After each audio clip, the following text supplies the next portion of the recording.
अस्सलाम वालेकुम, welcome to Tetra Maths Institute. आज के हम लेक्चर में एक्सरसाइज 6.1 के क्वेश्चन 1 से स्टार्ट करेंगे। बहुत इजी सा लेक्चर है, बहुत इजी से क्वेश्चन है। आप लोगों का एक फॉर्मूला है m is equal to a to b। ये इसको कहा जाता है डेंसिटी। ये क्या है? डेंसिटी का फॉर्मूला है, डेंसिटी ऑफ x dx। एक फॉर्मूला है एम वाई। अब ये कैपिटल एम है, ठीक है ना, याद रखिएगा। Capital M Y is equal to a to b। x means और ये क्या है? डेंसिटी ऑफ x और dx। और एम एक्स होता है 1/2 ए टू बी, और डेंसिटी का क्या हो जाएगा? स्क्वायर और डी एक्स। आपको एक बात बता दूं, एम आपने एज इट इज ये लेना है, ठीक है ना। एम वाई में क्या होगा कि इसके साथ एक्स लग जाएगा, और एम एक्स में क्या होगा? इसके साथ 1/2 और इसका स्क्वायर आ जाएगा। क्लियर होगी बात इतनी? और फिर आपको कहा जाएगा सेंटर ऑफ मास फाइंड करने का, ठीक है ना। सेंटर ऑफ मास, किसी भी बॉडी का सेंटर ऑफ मास फाइंड करने का फॉर्मूला क्या है? देखिए, एक्स है तो आपने एम वाई लिखना है, अगर वाई होगा तो आपने एम एक्स लिखना है, ठीक हो गया। अब देखिए, एक्स है तो एम वाई, वाई है तो एम एक्स, उल्ट लिखना है, याद रख लीजिएगा। और साथ नीचे क्या किससे डिवाइड कर देना है? स्मॉल एम से डिवाइड कर देना है, ठीक है ना, जो कि पूरी बॉडी का मास है। स्मॉल एम से डिवाइड करना जो कि पूरी बॉडी का मास है। तो इसको नोट कर लीजिएगा। तो देखिए, आप लोगों को कहा गया कि आपने सेंटर ऑफ मास फाइंड करना, और क्या? ये डेंसिटी और ये आपकी लिमिट है। ये आपकी डेंसिटी और ये आपकी क्या है? लिमिट है। तो सेंटर ऑफ मास, आपने एक चीज याद रखनी है, इस क्वेश्चन में सेंटर ऑफ मास एक्स के गिर दिया गया, क्योंकि इस सारे क्वेश्चन में क्या है? सिर्फ और सिर्फ एक्स है। तो देखिए, अगर मैं इसको देखूं तो आप लोगों का आपने निकालना है, ये चीज निकालनी है, ठीक है ना। इसको निकालने के लिए एक आपको m चाहिए और एक आपको क्या चाहिए? एम वाई चाहिए। एक आपको m चाहिए और एक आपको एम वाई चाहिए। बहुत से टीचर और स्टूडेंट सिर्फ और सिर्फ एम नॉट बी लिखते हैं, ठीक है ना। एम वाई तब और एम एक्स तब लिखते हैं जब आपको सिचुएशन दी गई हो, जो कि आप लोगों के क्वेश्चन 7 से स्टार्ट है, ठीक है ना। अदरवाइज आप लोग एम नॉट बी लिख सकते हैं, ठीक है ना, अपने फॉर्मूले के लिए याद रखने के लिए, ठीक है ना। तो देखें, ध्यान से देखिएगा। सबसे पहले मैथ्स फाइंड करना है, ठीक है ना। मैथ्स क्या होता है? A to B density of X और D X. A to B आपके इधर क्या दिए गए? 1 से 4, ठीक है। डेंसिटी ऑफ एक्स आपका क्या है? स्क्वायर रूट एक्स और D X. Square root X means X की पावर 1/2, और एक्स की पावर 1/2 की इंटीग्रेशन क्या होगी? +1, तो इंटीग्रेशन हो जाएगी 3/2। एक्स की पावर 3/2 ओवर 3/2। क्लियर होगी बात? और कहाँ से कहाँ तक है? 1 से 4 तक है। अब ये नीचे 3/2 है, ऊपर जाके ये हो जाएगा 2/3 हो जाएगा। क्लियर होगी बात? दोबारा देख लें, एक्स स्क्वायर रूट एक्स की इंटीग्रेशन होती है एक्स की एक्स एक्सपोनेंट 3/2, और वही 3/2 हमने नीचे भी लिख लेना है। अब क्या करेंगे? पहले 4 लिखेंगे और फिर 1 लिमिट पुट करेंगे। तो 4 की पावर 3/2 माइनस 1 की पावर 3/2, ठीक है। अब ये 2/3 एज इट इज, ये वाला 2/3 एज इट इज, 4 की पावर 2/3। 4 की पावर 2/3 3/2 क्या होता है? आप लोगों के पास होता है 2 की पावर 2 और 3 की पावर, ये इससे कैंसिल, तो आपका बचा 2 की पावर 3, जो कि होता है 8। तो इधर क्या आ जाएगा? 8 आ जाएगा, माइनस 1 एज इट इज, 1 क्या आ जाएगा? एज इट इज आ जाएगा। अब ध्यान से देखें, इसको मैं मिटाने लगा हूँ, ठीक है ना। इंशाल्लाह मैं इसी लेक्चर को दोहराऊंगा नहीं, ये तमाम फॉर्मूला याद कर लेंगे। आप लोगों ने भी इतना डाटा लगाने की जरूरत नहीं, हम इसको इसी तरह याद कर लेते। देखें, 2/3 एज इट इज, 8 में से 1 निकालें तो 7, ठीक है। इसको हम लिखेंगे स्मॉल एम, आपका कितना है? 14/3 आया, ठीक है। अब हमारा मकसद इधर है कि हमने फाइंड करना है एक्स बार। हमने एक्स बार फाइंड करना है, तो एक्स बार फाइंड करने का फॉर्मूला क्या होता था? M Y over M. ये तो फाइंड ही करना, चाहे एक्स बार करना हो चाहे वाई करना हो, तो ये तो फाइंड करना ही करना है ना। तो एक्स बार के लिए हमें एम वाई चाहिए, और एम वाई का फॉर्मूला मैंने आपको क्या बताया? ए टू बी एक्स, और ये जो आप लोगों का डेंसिटी और डी एक्स, ठीक है। अब देखें, ए टू बी क्या है? 1 से 4 है। एक्स आपका एज इट इज है, ये आपका, इसकी वैल्यू क्या आपकी? Delta x. इसकी आपकी वैल्यू क्या है? डेल्टा एक्स और डी एक्स। अब देखें, ये पावर 1 और ये पावर 1/2 है। 1 + 1/2 क्या? अभी हमने लिखा है 3/2, तो इधर हो जाएगा 3/2 आपका हो जाएगा। क्लियर होगी बात? और 1 से 4 एज इट इज और डी एक्स। अब ध्यान से देखें, एक्स की पावर 3/2, एक्स की पावर 3/2 है, इसकी इंटीग्रेशन लूंगा तो +1 करके आपका आंसर क्या आ जाएगा? एक्स की पावर 5/2, ठीक है। और 5/2 नीचे भी, 5/2 नीचे भी, कहाँ से कहाँ तक है? 1 से 4 तक है। क्लियर होगी बात इतनी? अब ध्यान से देखें, 5/2 हो जाएगा 2/5, ठीक है। और पहले मैं 4 पुट करूंगा, 5/2 के साथ माइनस 1 5/2 पावर, ठीक है। अब क्या होगा, ये 2/5 एज इट इज। अब इधर बच जाएगा 32, क्योंकि 2 की पावर 5 होती है 32, ठीक है ना, माइनस 1। अब 2/5 और इधर बच जाएगा 31। इधर क्या आपका बच जाएगा, क्या आंसर आएगा आपका 31। और अगर मैं इन दोनों को करूं तो आपका आंसर आता है 62/5। ये किसका आंसर है, एम वाई का। ये किसका आंसर है, आपका एम वाई का आंसर है, ठीक है ना। नोट कर लीजिएगा इसको।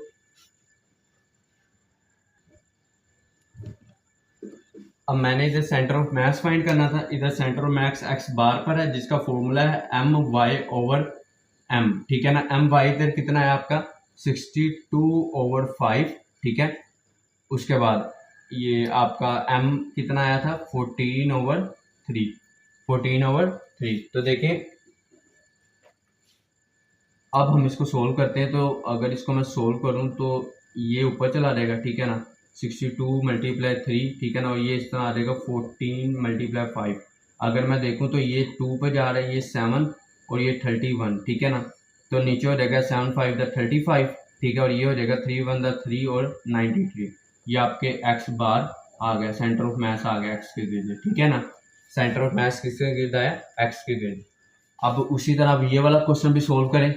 पहले हमने क्या फाइंड करना है, पहले हमने फाइंड करना है क्या, कि एम फाइंड करना है, स्मॉल एम। वो क्या है, ए टू बी है और अकेला डेंसिटी है, अकेली डेंसिटी का इंटीग्रेशन है, ठीक है ना। अब इधर इंटीग्रेशन क्या, -3 to 3। इधर आप जब इसका आंसर आएगा ना, मैं आपको एक चीज़ बताऊंगा, बहुत है वो, और उसको याद रखना है। आपके अगले क्वेश्चन इस चीज़ पे बहुत ज़्यादा है, ठीक है ना। ये याद रख लीजिएगा, -3 से 3 है, ठीक है ना। 1 + 3x² dx। अब देखें 1 की इंटीग्रेशन क्या होती है, x, प्लस 3 की इंटीग्रेशन क्या होती है, x की इंटीग्रेशन क्या होती है, x³/3। 3 से कैंसिल, कहाँ से कहाँ तक है, -3 से 3 तक है। x + x³ -3 से 3, ठीक है। अब पहले 3 पुट करें, 3 का 3 + 3³, ठीक है, -3 की पावर ये x प्लस ये -3 की पावर 3, और ये इस तरह 3 की पावर 3 और ये प्लस 3 की पावर, क्या इसको कहते हैं, 3 की पावर 27, ये हो जाएगा, ये 3 की पावर ये होती है 27, ठीक है ना, माइनस, ठीक है। देखिए -3, ठीक है। अब देखिए प्लस माइनस माइनस, क्योंकि पावर 3 है तो इसका मतलब माइनस ही आंसर आएगा। -3 की पावर 3 क्या होता है 27। अब ध्यान से देखें ये कि ये आपका आ जाएगा 30 माइनस, इसका भी आंसर क्या आएगा -30, ठीक है। अगर मैं इन दोनों को करूंगा तो आपका आंसर क्या आ जाएगा 60। ये मैथ्स आ गया आपका, स्मॉल मैथ्स कितना आया 60 आया। अब हम क्या करेंगे, एक्स बार फाइंड करना है ना। एक्स बार फाइंड करने का फॉर्मूला मैंने क्या देखा था, एक्स बार है तो एम वाई लिखेंगे, और अगर एक्स वाई बार होता तो एम एक्स लिखेंगे, और आप लोगों ने स्मॉल एम नीचे लिख देना है। अब एम वाई फाइंड करना है। एम वाई का फॉर्मूला क्या है कि आप लोगों ने क्या करना है कि -3 से 3 ही लेना है, और एक्स के साथ आप अपनी डेंसिटी के साथ किसको मल्टीप्लाई कर देना है, एक्स को मल्टीप्लाई कर देना है, ठीक है, और डी एक्स। अब ध्यान से देखें, -3 से 3 as it is, x as it is 1 + 3x², ठीक है, और dx। अब अगर मैं 1 + 3x, ठीक है ना, इसका मैं वो लेता हूँ, क्या कहते हैं, इंटीग्रेशन, इसका मैं डेरिवेटिव लेता हूँ। डेरिवेटिव लेने से आंसर क्या आता है 6x आता है। आपका डेरिवेटिव लेने से आंसर क्या आता है 6x आता है, ठीक है ना। और अब इधर x तो है लेकिन 6 नहीं है, तो कैसे लाएंगे, इधर 6 को मल्टीप्लाई और इधर 6 को डिवाइड। अब देखें ये डेरिवेटिव पड़ा हुआ है और ये क्या पड़ा हुआ है, फंक्शन। तो फंक्शन के साथ फंक्शन का डेरिवेटिव पड़ा हो, ये सारा फंक्शन इसका डेरिवेटिव आया ये, ठीक है ना। फंक्शन के साथ फंक्शन का डेरिवेटिव पड़ा हो तो उसकी पावर में एक प्लस हो जाता है। अब क्या होगा, इधर हो रहेगा 1 + 3x² और इसकी पावर 1 थी, वो हो गई 2, और वही 2 हमने लिख देना है नीचे, वही 2 हमने कहाँ लिख देना है नीचे, और कहाँ से कहाँ तक है, -3 से 3 तक। अब ध्यान से देखें 3, देखें 1 प्लस ये 1/2 तो साइड पे आ गए ना, इसको छोड़ दें, 1 + 3 और ये एक्स की स्केयर, x² क्या आपका आया था, x² आपका क्या आया था 3 की पावर 2, मतलब कि 9 9 3 27 27 + 1 तो 28 का स्केयर आ जाएगा, ऐसे ही है, माइनस लो लिमिट क्या, अब देखें 1 + 3 as it is, X square की जगह 9, तो ये इधर 9 हो गया, तो और इधर 3, तो 27 + 1, तो ये भी उसी तरह 28/स्केयर, तो ये दोनों कट के आंसर आपका क्या आ गया 0, तो एम वाई का आपका आंसर क्या है 0। ठीक है, हमने फाइंड करना है X bar is equal to MY/M find करना है, ठीक है ना। एम वाई आपका 0 है और इधर आपका 60 है, तो आंसर आपका आ गया 0, ठीक है ना। तो हमेशा याद रखिएगा कि जब आप लोगों की लिमिट सेम, इक्वल होगी और प्लस माइनस में होगी, तो आपका हमेशा आंसर क्या होगा 0 होगा। पहली शर्त क्या है, ओपोजिट और इक्वल, क्या रूल लगना, ओपोजिट और इक्वल होगी ना, तो तब आपका आंसर क्या आएगा ओपोजिट एंड इक्वल पे, ये आप लोगों ने याद रख लेना है, ओपोजिट एंड इक्वल पे आपका आंसर हमेशा क्या आएगा 0 आएगा। और कहा जाएगा कि सिमेट्री दूसरे, चले वो इंशाल्लाह अगले क्वेश्चन में करते हैं, मतलब कि क्वेश्चन 7 से स्टार्ट होगा वो चीज़, ठीक है। तो अब क्वेश्चन 3 और 4 है, तो हमने एक्स बार फाइंड करना है जिसका फॉर्मूला होता है MY/M होता है, ठीक है ना, सॉरी MY और ओवर M, ठीक है। अब देखें सबसे पहले M, ये नीचे वाला फाइंड करना होता है, M जो कि पूरी बॉडी का मास होता है वो होता है A to B और ये डेंसिटी और dx। A to B आपका क्या दिया गया 0 से 3, और ये इसका फॉर्मूला क्या है 1/x+1, ठीक है, और dx। अब इधर मैं आपको बता दूं x+1 की इंटीग्रेशन होती है, और सॉरी डिफ्रेंशिएशन होती है 1, ठीक है ना। जब आप लोगों की नीचे 1 पावर पड़ी हो और आप लोगों का ऊपर डेरिवेटिव पड़ा हो, उसका नीचे 1 पावर पड़ी हो और ऊपर उसका क्या पड़ा हो डेरिवेटिव, तो उसका आंसर हमेशा किस में आता है ln में आता है, और वो आपका फंक्शन ln फंक्शन।